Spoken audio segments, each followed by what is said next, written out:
Good morning dear friends, कैसे हैं।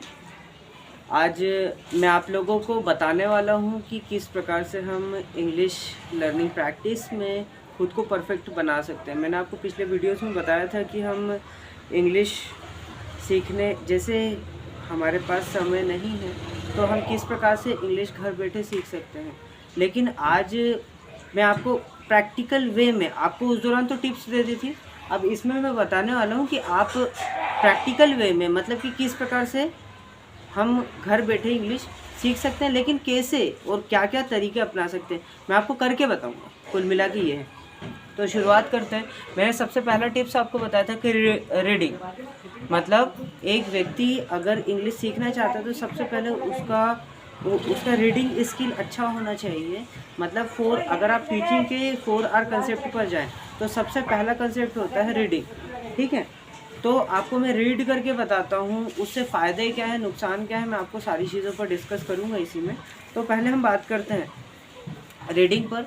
तो आप यहाँ पर देखिए किस प्रकार से। सबसे पहला आपको ध्यान रखना है कि आपको ये भूल जाना है कि आपके आसपास कोई है। आपको ये भूल जाना है कि आपके आसपास कोई आपको देख भी रहा है या आपसे बात भी करना चाहता है, या तो इससे होगा क्या कि आप फोकस कर पाएंगे आपके गोल पर। अभी फ़िलहाल आपका गोल है इंग्लिश सीखना, तो पहला गोल है। इसमें भी एक सब गोल है। अगर हम बात करें रीडिंग, तो रीडिंग किस प्रकार से करनी है। सबसे पहले स्पीक अलाउड, आपको ज़ोर ज़ोर से बोलना है। जैसे मैं यहाँ बिना सोचे समझे आपके सामने बोल रहा हूँ, ठीक है। तो देखिए कैसे आप शुरू करें सुबह से, क्योंकि सुबह का टाइम ज़्यादा बेहतर होता है। सभी अपने अपने काम में बिज़ी रहते हैं, ठीक है। तो उसका फ़ायदा आपको मिलेगा। आप एक टाइम डिसाइड करें कि हाँ मुझे 3 से 4 मिनट, पहले स्टार्टिंग में आप 2 मिनट कर सकते हैं, फिर 3 मिनट कर सकते हैं, एक हफ्ते बाद फिर 4 मिनट कर सकते हैं। क्योंकि देखो शुरुआत तो करनी पड़ेगी। आप अगर शुरुआत करते हैं तो आपको फ़ायदा मिलेगा। देखिए शुरुआत करते हैं। अभी मैं टाइमर लगा के रखता हूँ आपको यहाँ पर ज़्यादा से ज़्यादा 2 से 3 मिनट के लिए। चलिए शुरुआत करते हैं। किस प्रकार से, पहले आप आराम से पढ़ने की कोशिश करेंगे। अगर आपको इंग्लिश अच्छे से पढ़ते नहीं आती तो यही प्रैक्टिस आपको 2 से 3 हफ्ते, अगर आप 1 हफ्ता करते हैं तो भी आपकी इंग्लिश में थोड़ा इम्प्रूवमेंट आएगा। लेकिन आप बेहतर ढंग से अगर पढ़ना चाहते हैं तो आप बार बार पढ़ते जाएं। देखिए कैसे।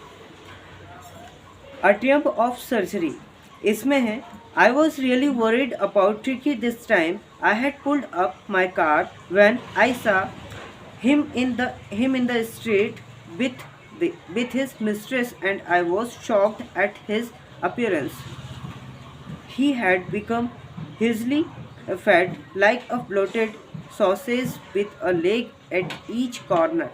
His eyes, bloodshot and rheumy, stared straight ahead, and his stuff rolled from his jaws. देखिए दोस्तों, यहाँ पर जब मैंने पढ़ा तो मैं आराम से पढ़ पा रहा हूँ। क्यों? क्योंकि जब मैंने पहली बार पढ़ा ना तो मेरे पास न्यू वर्ड्स आएंगे, तो हो सकता है मेरी रीडिंग स्किल में स्पीड कम आए। क्यों? क्योंकि पहली बार जब मैं पढ़ूँ तो वो शब्द रिपीट नहीं हो रहे थे ना, मेरे पास नए वर्ड मिले, इसलिए मैं आराम से पढ़ पा रहा हूँ। आगे पढ़ते हैं तो आपको और समझ में आएगा। Mister Pumphrey hastened to explain. He was so listless, Mr. Hatter. He seemed to have no energy. I thought he must be suffering from malnutrition, so I have been giving him some little extras between meals to build him up.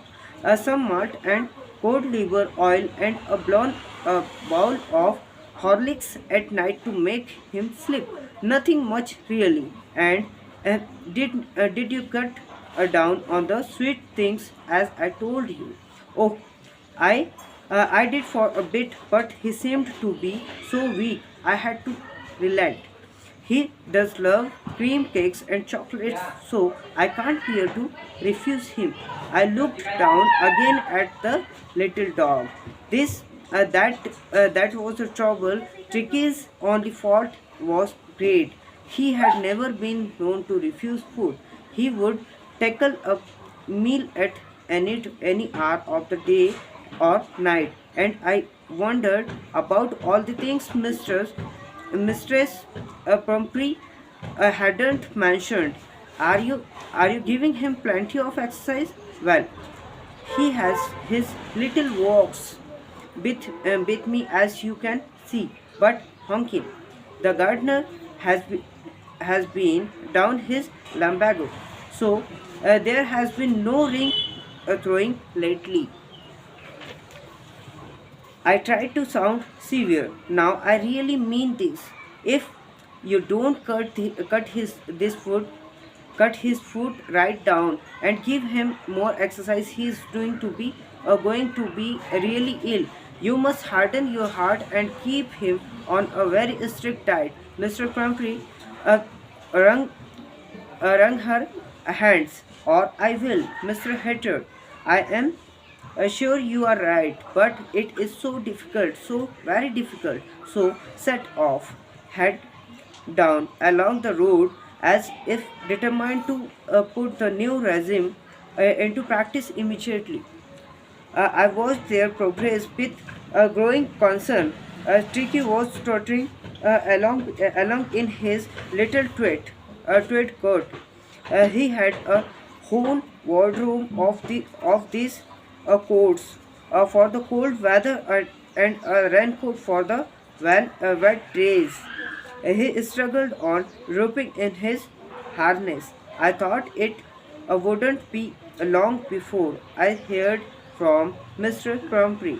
The expected call came within a few days. Mr. Crumpy was distraught. Tricky would eat nothing.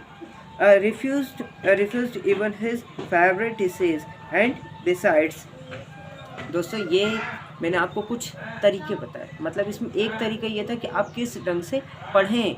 मतलब कि देखो, starting में जब आप उस word को पहले कभी नहीं पढ़ा है तो आपको वहाँ पढ़ने में थोड़ी सी हिचकिचाहट होगी, लेकिन जैसे ही आप प्रैक्टिस में आ गए, मतलब पहले बार पढ़ने के बाद दूसरी बार जैसे ही पढ़ेंगे तो आपको वो वर्ड नया नहीं लगेगा और आप बेहिचक होकर के स्पीड में पढ़ पाएंगे। ठीक है, पहले आप आराम से पढ़ें, फिर उसके बाद स्पीड से आगे बात करते हैं। दूसरा प्रैक्टिकल तरीका हो, ये तो पहला हो गया रीडिंग, अब दूसरा होगा राइटिंग। अब राइटिंग में आपको मैं करके बताता हूँ। आप सबसे पहले इसमें कुछ तरीके अपना सकते हैं। पहला तरीका क्या होगा कि आप एक पर्टिकुलर टाइम लें, जैसे आपने लिया 2 से 5 मिनट आप पहले लें, क्योंकि कई बार ऐसा हम लोगों के पास पहले अगर हम पहली बार में हमने कुछ नहीं सोचा है, ठीक है, हमारे पास कोई पहले से हमने कुछ नहीं प्री डिसाइडेड कुछ नहीं है, तो हमको टाइम लगेगा। तो हमें उस चीज़ से बचने के लिए सबसे पहले करना ये है कि हम लोगों को सरल टॉपिक लेने हैं। ठीक है, अगर हम इजी टॉपिक लेते तो उससे क्या होगा, हमारे पास उसको सोचने के लिए कम समय लगेगा, हम ज़्यादा से ज़्यादा सोचेंगे। पहले आप हिंदी में सोचें और उसे अपने माइंड में ही पहले उसे ट्रांसलेट करने की कोशिश करें। जब आप ट्रांसलेट करेंगे ना तो आप आराम से कर पाएंगे। अब यहाँ पर देखिए क्या है, तो मैं आपको बताता हूँ। देखिए दोस्तों, आज मैं टॉपिक लेता हूँ सबसे पहले होम, क्योंकि मेरे पीछे एक घर है।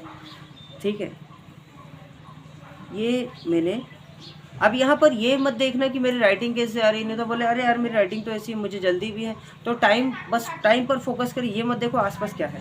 ठीक है, तो मैंने टॉपिक लिया होम। तो यहाँ पर मैं शुरुआत करता हूँ। थोड़ा सा आपको ज़्यादा से ज़्यादा 1 मिनट से भी कम समय लेकर के आपको बताना चाहूँगा कि क्या करना है। पहले आप 2 सेंटेंस लिखें। ठीक है, जैसे दिस इज़ माई होम। ठीक है, this is my neighbours home, that is my friends home. ठीक है, दैट इज़ हिज होम।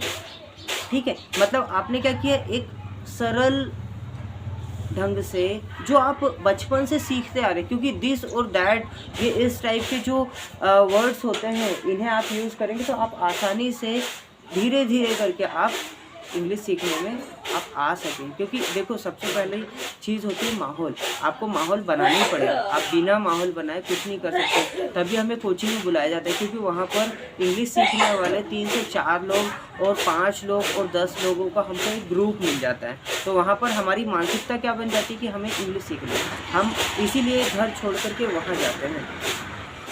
तो यहाँ पर देखते हैं आपके लिए यहाँ पर टॉपिक क्या था, होम, मैंने आपको बता दिया, ठीक है, यह हमने लिख लिया। अब यहाँ लिखने से फ़ायदा क्या होगा कि ये जो शब्द हैं, जो हमने वर्ड्स यूज़ किए, ये हमारे दिमाग में सेट होंगे। नहीं तो कई बार ऐसा होता है कि हम लोगों ने बस बोला और फिर 2 मिनट बाद भूल गए, लेकिन अगर हमने उस वर्ड को हमारी कॉपी में नोट डाउन कर लिया है तो वो हमारे दिमाग में सेट हो जाएंगे। ठीक है, तो शुरू करते हैं।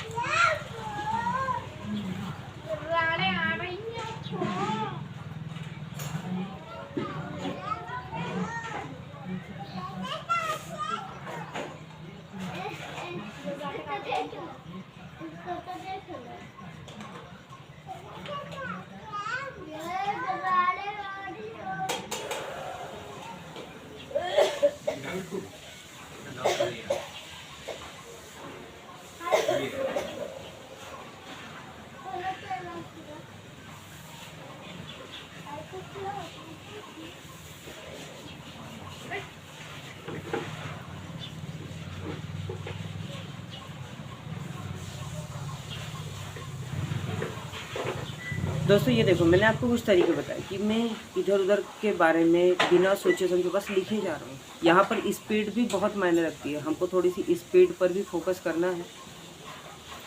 आपको स्पीड पर भी फोकस करना है तो आप ज़्यादा अच्छे से गौर कर पाएंगे, आपका ध्यान भटकेगा नहीं, आप परेशान नहीं होंगे। ठीक है, तो ये चीज़ हो गई। अब तीसरा हो गया लिसनिंग। आप कोशिश करें यहाँ पर कि आप इंग्लिश से रिलेटेड बहुत सारे वर्ड्स सुने। आप हो सकता है आपके मोबाइल पर ही बहुत सारी स्टोरीज़ दी हुई रहती हैं, तो स्टोरीज़ के थ्रू भी, जैसे छोटे बच्चे को अगर आपको इंग्लिश सिखानी है, जैसे मैं आपको छोटा सा उदाहरण देके समझाता हूँ। एक बच्चा जो होता है वो अगर मराठी घर में पैदा हुआ है तो वो मराठी बोलना आसानी से सीख जाता है बिना किसी ग्रामेटिकल पोर्शन के। अगर वो इंग्लैंड में पैदा हुआ है तो वो इंग्लिश आसानी से सीख पाता है। क्यों? क्योंकि उसको माहौल मिल जाता है। तो यहाँ पर बात है बस माहौल क्रिएट करने की, एटमॉस्फेयर क्रिएट करने की। आप बस वहाँ पर कोशिश करें कि आप गाने सुनने की, देखो शुरुआत में बेकार लगेगा, लेकिन जब आप आदत डाल लेंगे ना तो आप गाने सुनने पहली बार में आपको समझ में नहीं आएगी, उसके वर्ड्स, उसके रिदम समझ में नहीं आएंगे, लेकिन धीरे धीरे करके आपको समझ में आने लगेगा। और हो सके तो उस गाने की स्क्रिप्ट सर्च करें। ठीक है, उसमें जो आप लिरिक्स की बात करें तो लिरिक्स आप गूगल पर सर्च करें, lyrics of this song and this. ठीक है, तो आपको उससे क्या रहेगा, आपको जो वो बोल रहा है वही बोला हुआ नीचे आपको सब टाइटल के फॉर्म में दिखेगा। इससे क्या होगा, आपको समझ में आएगा कि वो सामने वाला बोलना क्या चाह रहा है।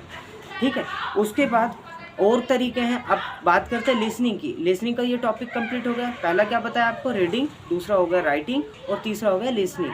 अब चौथा होता है प्रैक्टिस। ठीक है, प्रैक्टिस सबसे बड़ा पार्ट है दोस्तों, इन तीनों को कवर अप करता है एक ही वर्ड, प्रैक्टिस। क्योंकि बिना प्रैक्टिस के हम कुछ नहीं कर सकते हैं। अगर आपको 2 दिन मैंने कथा सुना दी, उसके बाद तीसरे दिन बोला कि भैया आराम कर रहे हैं, तो हो गया भंडारा। इसकी बजाय आप क्या करें, keep it in your practice. If you are not continuously preparing your mind set then you can't do anything. मतलब कि आपको जो है अपनी मानसिक स्तर को उस लेवल पर ले जाना है जिसे हम इंग्लिश सीखने का लेवल बोलते हैं। मतलब कि आपको खुद को कंटिन्यू साथ में रखना है। जैसे अगर आपको छोटा सा उदाहरण मैं दे के समझाता हूँ। जैसे हम बात करें दशरथ माझी की, आपने दशरथ माझी की मूवी देखी होगी, तो उसमें जो है उसने क्या किया, 30-40 सालों तक लगातार थोड़ा करके उस पहाड़ को काटना शुरू किया। एक टाइम क्या हुआ कि उसने उस पूरे पहाड़ को काट दिया। ठीक वैसे ही दोस्तों, आप लोग जब प्रैक्टिस करेंगे ना तो आप एक परफेक्ट मैन बन पाएंगे सीखने वाले। मैं आपको एक कोटेशन से समझाता हूँ। A person who is not a genius but he worked as a genius, then he will definitely grow up and he will become a perfect man in his lifelong journey। तो मिलते हैं दोस्तों, ये 4 चीज़ें आपको बताई और मैं बताता रहूँगा नए नए वीडियोज़ के साथ। जय हिंद, जय भारत।